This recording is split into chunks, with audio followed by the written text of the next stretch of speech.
সবার জীবনে কষ্ট আছে, ইমামের জীবনেও কষ্ট আছে, মুয়াজ্জিনের জীবনেও কষ্ট আছে। এই পর্যন্ত শুনেছেন কখনো কোনো মুয়াজ্জিন সুইসাইড করেছে? আমি আপনাদের মুখে একটু শুনতে চাই। কোনো আলেম সুইসাইড করেছে? তোমাদের জীবনে কি কষ্ট নাই?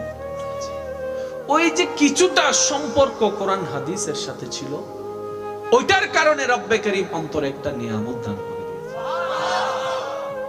উনি যদিও মহাব্বত করে কানেকশনটা লাগাই নাই, প্রফেশনালি ভাবে লাগিয়েছেন। কিভাবে? ওই যে মা বাবার স্বপ্ন ছিল আমার সন্তান হাফেজ হবে, মা বাবার স্বপ্ন ছিল আমার সন্তান আলেম হবে, ওই পারপাসে গিয়েছেন। তারপর আল্লাহ পাক নিয়ামত দিয়েছেন, বঞ্চিত করেন নাই। এবার একটু ভাবেন, কোন বান্দা যদি যে কোনো প্রফেশনের হোক না, কোনো সমস্যা নেই, কোন বান্দা যদি অন্তর থেকে রবের সাথে কানেকশনটা লাগাই ফেলতে পারে, আল্লাহর ওয়াস্তে একটু বোঝার চেষ্টা করেন, ইনশাআল্লাহ আপনারা বুঝতে পারবেন। 40টা বছর যে নামাজ পড়ে, তার মধ্যে নামাজের কিছুটা গুণ তো দেখানো দরকার ছিল, দেখা যাওয়া দরকার ছিল। আপনার বয়স যত 12 বছর থেকে শুরু করেন, রমজান কয়টা পাইছেন হিসাব করেন। প্রত্যেক বছরের একবার করে 30টা রমজান, এটার কিছুটা প্রভাব তো দেখা যেত। আচ্ছা সব বাদ দেন, একদম সব বাদ দেন, এটার বাস্তব প্রমাণ দেখেন। মানুষ হজ করতে যায় না? আওয়াজ দিলে আমি খুশি হব। আর মাত্র 10 মিনিট, তারপর আমি বিদায় নিচ্ছি। হজ করতে যায় না? যত খারাপ মানুষই হোক, দেখবেন হজ করে আসার পরে কমপক্ষে 3-4 দিন, 5 দিন, 1 সপ্তাহ, 40 দিন সে কিন্তু ইচ্ছা করে কোনো খারাপ কাজে জড়ায় না। এই জিনিসটা আপনারা খেয়াল করবেন। সে হজ করে আসার পরে সবসময় দেখবেন মাথার মধ্যে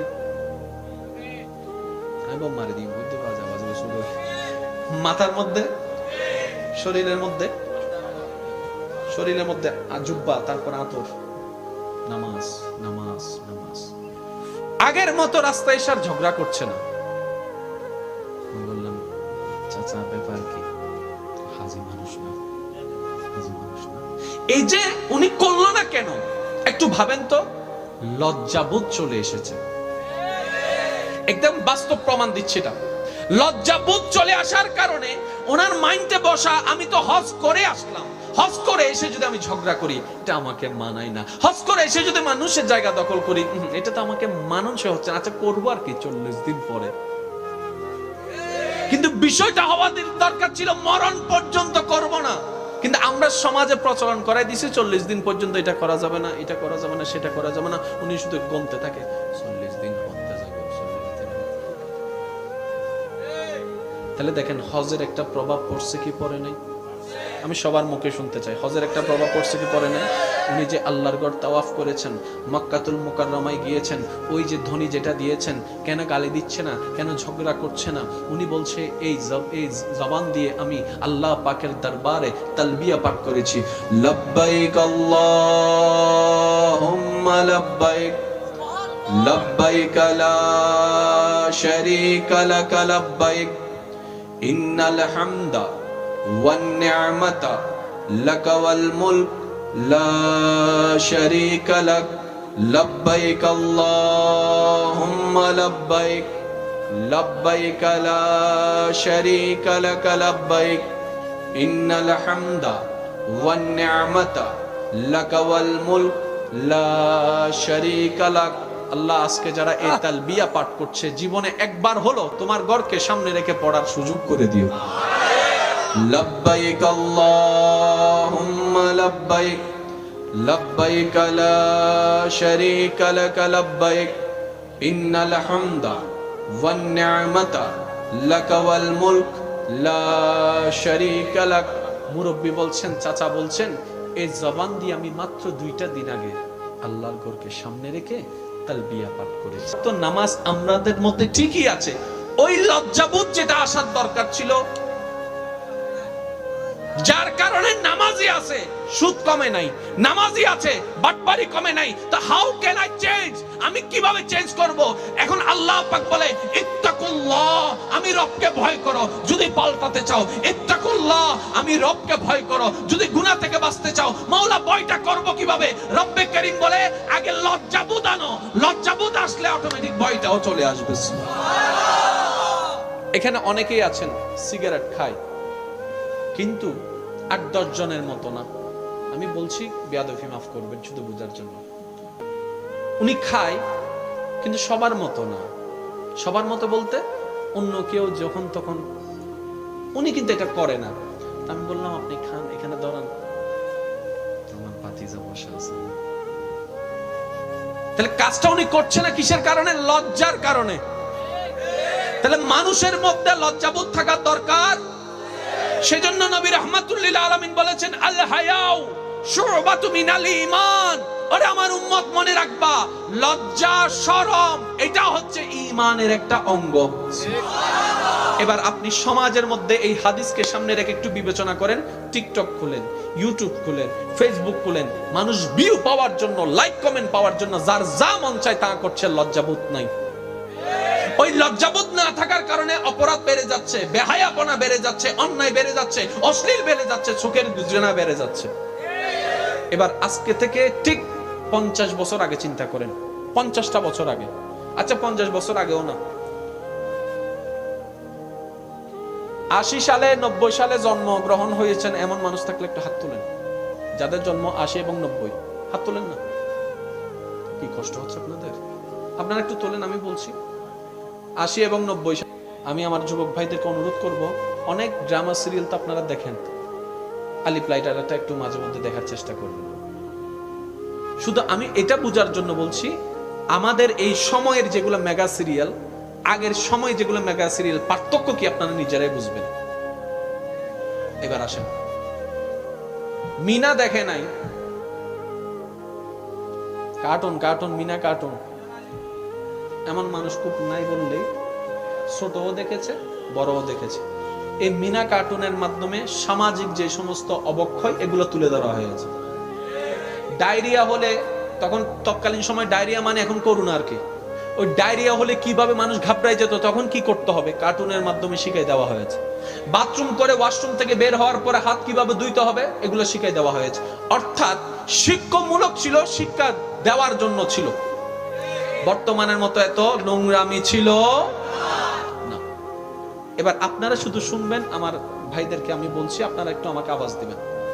মাঝে মধ্যে অ্যাডভার্টাইজ দিতে গেলে, যখন কোন একটা অনুষ্ঠানে বিরতি দিত, অ্যাডভার্টাইজ দিত, অ্যাডভার্টাইজ দেওয়ার সময় মাঝে মধ্যে যদি হালকা কোন একটা অশ্লীল সিন চলে আসতো, অশ্লীল মানে আপনাদের এই অশ্লীল না, কেমন অশ্লীল বলি, শুধু একটা ছেলে এবং মেয়েকে এক জায়গায় দেখাচ্ছে, সাথে সাথে সবার চোখ, জোরে বলেন না, শুধু একটা ছেলে এবং মেয়ে পাশে দাঁড়িয়েছে, মানে প্রেমের সম্পর্কে একটু পাশে দাঁড়িয়েছে, এটা বুঝাচ্ছে। সাথে সাথে সন্তানদের নজর নিচে, বাবার নজর নিচে, মায়ের নজর নিচে, অনেক সময় তো টিভি পর্যন্ত বন্ধ করে দিচ্ছে, এই সামান্য। আর আজকে ওপেন কাপড় ছোড়া, কাপড় শর্ট কাপড় যেমনে করে দেখাচ্ছে, কোনো লজ্জাবোধ নাই। এবার বলেন, আজকে থেকে 2022 সালের এবং 2000 সালের 1980 সালের দর্শনের বিষয়টাকে সামনে রাখেন, যত পিছনে যাবেন দর্শনের মাত্রা কম। তো 2022 সালে যদি দর্শনের এই মাত্রা থাকে, আমি শিক্ষিত সমাজের কাছে একটা জিনিস জানতে চাই, 2022 সালে যদি দর্শনের অবস্থা এমন থাকে, খুনের অবস্থা এমন থাকে, 2025 সালে কি কমবে না বাড়বে? 2030 সালে, 2032 সালে বাড়বে। এবার তখন আপনারা একটু ভেবে দেখেন, কাকে দিয়ে কিভাবে কন্ট্রোল করবেন? উপায় তো থাকবে না, কারণ আউট অফ কন্ট্রোল হয়ে গেলে কন্ট্রোল করার আর কোনো সুযোগ। এখন আইন আছে, কোনো কন্ট্রোল নাই, জেলখানা আছে, কন্ট্রোল হচ্ছে না। আমি সুশীল সমাজের কাছে হাত রেখে, হাত জোর করে একটা কথা বলছি, আপনারা তো দেশের কর্তা, আপনারা তো দেশের মাথা, একটু ভেবে দেখুন তো, আজকে থেকে 10 বছর আগে যে জিনিসটা এত কম ছিল, আজকে 22 সালের মধ্যে এত বাড়লো কেন? প্রবলেমটা কোথায়? ওই প্রবলেমের জায়গাটাকে একটু আইডেন্টিফাই করুন। আমরা শুধু ছোট্ট মানুষ হিসেবে আপনাদেরকে একটা পরামর্শ দিচ্ছি, সেটা হচ্ছে দিন দিন লজ্জাবোধ উঠে যাওয়া এই দর্শনের অন্যতম একটা মূল কারণ। এবার আসেন, ছোটবেলায় যদি আমরা বন্ধু বন্ধু মারামারি করতাম, অনেক সময় খেলতে গিয়ে মারামারি হতো না? বিরক্ত হচ্ছেন আপনারা? মারামারি হতো না? অনেক সময় মারামারি হয়ে গেলে কেউ যদি কাউকে মেরে ফেলে, মারছে মানে একটা মারছে আর কি, সে কিন্তু আর ঘরে আসে নাই, ভয়ে আর ঘরে আসে নাই, কারণ সে জানে আজকে আমার বাপে আমার ফাইলে কি ভয়। স্কুলের টিচার এই রাস্তা দিয়ে আসলে দূর থেকে দেখছে স্যার আসতেছে, ভয়, ওই ভয়টা উঠে গেছে, বেয়াদবি বেড়ে গেছে। আজকে থেকে 10-12 বছর আগে যারা আছেন কল্পনাও করে নাই কিশোর গ্যাং নাকি একটা শব্দ আসতে পারে। এখন অ্যাভেলেবেল দেখেন কিশোর গ্যাং। আগে একটা সময়ের মধ্যে ওই আপনার মা বাবা অভিভাবক ছাড়া সন্তানরা নেশার মধ্যে যুক্ত হতো, খারাপ কাজে যেত। এখন দেখেন ভালো ভালো টাকাওয়ালা ফ্যামিলির পরিবাররা অস্ত্র নিয়ে ঘোরাফেরা করছে। কিসের অভাব, কোন জায়গায় প্রবলেম? সুশীল সমাজের কাছে আমার একটা জিনিস জানতে চাই, কোন জায়গায় প্রবলেমটা হচ্ছে? এভাবে যদি দেশ চলতে থাকে আগামী 10 বছর পরে আপনার দেশ দেশে থাকবে কিন্তু অবস্থা ঠিক থাকবে না, আইন থাকবে আইনের অবস্থা থাকবে না। কারণ মানুষের ভয় যখন একবার ভেঙে যাবে, লজ্জা যখন ভেঙে যাবে, তখন সে যা মন চায় তা করবে, কাউকে বার্তা দিবে না। একটা সময় মানুষ অপরাধ করত গোপনে, এখন আমার যুবক ভাইরা সাক্ষী আছে, মানুষ অপরাধ করে ফেসবুকে লাইভে এসে। তার মানে ভয়, জোরে বলেন না ভয়। কেন? আছে তো মামা, আছে তো চাচা, আছে তো কাকা, ধরলে কি হয়েছে, আমাকে তো সুরানে বলা অনেকগুলা, জোরে বলেন না, অমুক ভাই আছে না নাই, যার কারণে ভয়টা চলে যাচ্ছে। আমি শ্রদ্ধার সাথে একটা কথা বলবো, যদি আপনারা সত্যি এই পৃথিবীকে ভালোবাসেন, দেশের সুশীল সমাজ নিজেদেরকে দাবি করেন, ইসলামের আইন বাস্তবায়ন করতে আমরা বলি নাই, বলছি না, বলবো না, আমি বলছি না অন্তত, আমি শুধু বলবো বিভিন্ন অপরাধের বিষয়ে ইসলাম কি পরামর্শ দিয়েছে এগুলো একটু গবেষণা করেন। বিভিন্ন অপরাধের বিষয়ে ইসলাম কি সাজেশন দিয়েছে একটু গবেষণা করে দেখেন। ওই গবেষণাকে সামনে রেখে নিজের বিবেককে খাটান। যদি আপনার বিবেক বলে এই সমস্ত নিয়ম কানুন দিয়ে 3টা মাস আপনি দেশ চালায় দেখেন, দেখবেন অপরাধ হার দিন দিন কমে যাবে, কমে যাবে, কমে যাবে। এখন আপনারা বাস্তবায়ন করেন নাই, কিন্তু আমরা বলছি এটা কমে যাবে, কারণ এই মানুষকে যিনি বানিয়েছেন সেই রবের বিধানের নামেই হচ্ছে ইসলাম। এখন আমরা যদি বলি ইসলামটাকে মানেন, আপনারা বলবেন যে হিন্দুরটা মানলে কি হবে, বৌদ্ধটা মানলে কি হবে। আমি বললাম যে আপনারা আমাদেরটা মাইনেন না, আপনারা সব ধর্মের কে সামনে রাখেন, সব ধর্মের পরামর্শ সামনে রাখেন, তারপর একটা আইন বানান, দেখবেন দর্শন কমে যাবে, মারামারি, জোরে বলেন না। এবার বাস্তব প্রমাণে আসেন। কষ্ট পাচ্ছেন আপনারা? এগুলা জানা শেখার দরকার আছে না নাই? স্কুল মিতুকো করম স্যার আসিল না, নো আসিল ভালো না, তো জিবে আইবার আগে ফোয়াবে করে শুধু আর যেদিনে ফরা দি আর হই দা ফরা লইও ন পাইলে ফিরুস সাম এদিনে বহুত ফোয়া জ্বরত ফরি থেকে গরত নমাতে তো ডায়রিয়া ন দুল্লো করে ডায়রিয়া বানাই জন নুডের দে বরত তলত দি হই ফেলি রসুন দার দিয়ে হই ফেলি তো বরত তলে রসুন দিয়ে হারান ইতে যেতে ন যাইব, মা বাবাতে ফিডিব, এখন বাস এন্ডা গেলে আর ফিডে, এন্ডা না গেলে আর ফিডে, শেষ পর্যন্ত বরত তলতে রসুন টসুন দিয়ে গরম করি ফেলি, আমার জ্বর একটু দেখাস। কিন্তু স্যার এই বহুত নাসুর বন্দা 2 দিন বাদে যেতে গিয়ে কিরে নোয়া ইউজ গিললে স্যার আর তুই জ্বর আসেন নি, ডাক্তারের প্রেসক্রিপশন দেখা আরেক বাজাল ন যাও নমা থেকে আরেক বাজাল ন সারি বেরিলে করে ডরাই দে অনার হনদিন মাঝি না অনার হনদিন বেগুনের মাঝি না তে ডরাং ওবু কুটেরে বাজি যে মারা মাঝি তিন্নু বেত নমতা তো তিন্নু বেত ওবু কবু কবু কি বেত জানোয়ারের নাম ফিরে দে মাঝি দে হজনরে জোর হন না মাঝি দে হজনরে শিক্ষক গীত 100 জন সোজা গীত 100 জন আরো জোরে এই 100 জন হবরিন পুরা স্কুলত গজি সারিবে যে মারা মারে জানোয়ারের নাম ফিরে দে এবার সারিবে জিন্দি যাই সারিবে কেরটা কি কাই আরগো সার আছে জিবে বেগুন আসি আসি হতা হয় ইবে সারি বিন্দু ঢুকিনি ফকল এক দরজা দিয়ে সার ঢুকি আরেক দরজা দিয়ে ফকল কি রে ওয়া দেখবে তার বন্ধু না তাহলে মানুষেরও সোজা রাইবেলা ডর হার আছে না নাই, আরো জোর হন ডর হার আছে না নাই।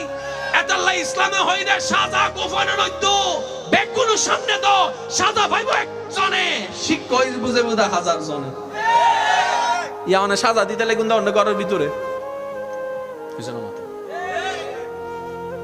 ইয়া জেলখানা মধ্যে সাজার ঘর জেলখানা না কি এর হল সাজার ঘর হন্ডে জেলখানা ইয়া না মারা দিতে ওর বাড়ি বুঝই ভালো কি জিয়ান সাজার ঘর হস্ত ফাইবার মানে অসোজা সোজা হইবে জায়গা হন্ডে জেলখানা ইয়ের নাম দিদি কি হইতো না নামাতে তো তোর বাড়ি মিতে হন যাতে জামাই যাই কি না মাই খাদে না জামাই আদার তা দেখি ওদের বাইরে তাইলে তো দুই বেলা মিতে এক বেলা টেনশন গরম করে ভাত ওর টেনশন অপরাধ থমেন না বাইরের জোর হন অপরাধ থমেন না বাইরের আই আইনের প্রতি অশ্রদ্ধা করি দিন ভাই আই শুধু হইদি 2022 সালত সন না প্রত্যেকদিন অনেক খবর শোন প্রত্যেকদিন আপনি নিউজ দেখেন প্রত্যেকদিন ফেসবুকে ঢোকেন প্রত্যেকদিন ইউটিউবে যান এদিকে মার্ডার এদিকে দর্শন এদিকে এটা এদিকে সেটা এমন এমন ঘটনা আমরা সাক্ষী হচ্ছি যেগুলা কখনো কল্পনাও করি নাই বাবার লাশটা পড়ে আছে সন্তান দুইজন সম্পদ ভাগাভাগি নিয়ে ঝগড়া করছে কখনো কেউ কল্পনা করে নাই কিন্তু আজকে 22 সালে সেটা আমরা দেখছি গত কয়েকদিন আগে দেখলাম সম্পত্তির জন্য নিজের মেয়ে মাকে কুপিয়ে হত্যা করেছে একটু অন্তর কাঁপে নাই তা একটু ভাবেন 22 সালে যদি সাহসিকতা এমন বেড়ে যায় স্পর্ধা এমন বেড়ে যায় 25 সালে আরো বাড়বে আমি শুধু এতটুকু বোঝাতে চাচ্ছি আজকে যে ঘটনা আপনি ফেসবুকে কিংবা পত্রিকায় টিভি দেখে আফসোস করছেন একই ঘটনা যে কালকে আপনার ঘরে হবে না এটার গ্যারান্টি কি কারণ মানুষ দেখতে দেখতে শিখে দেখবেন আপনি ভিডিওতে যা দেখে মানুষ তা করতে থাকে ছোট বাচ্চা দাঁত দেখে তা বলতে থাকে করতে থাকে এই রকম চলতে যদি থাকে সব ধ্বংস হয়ে যাবে শেষ পর্যন্ত বিজ্ঞ জ্ঞানী ব্যক্তিদেরও বলতে বাধ্য হবে ইসলামের আইন ছাড়া দ্বিতীয় কোনো উপায় আল্লাহ বুঝার তৌফিক দান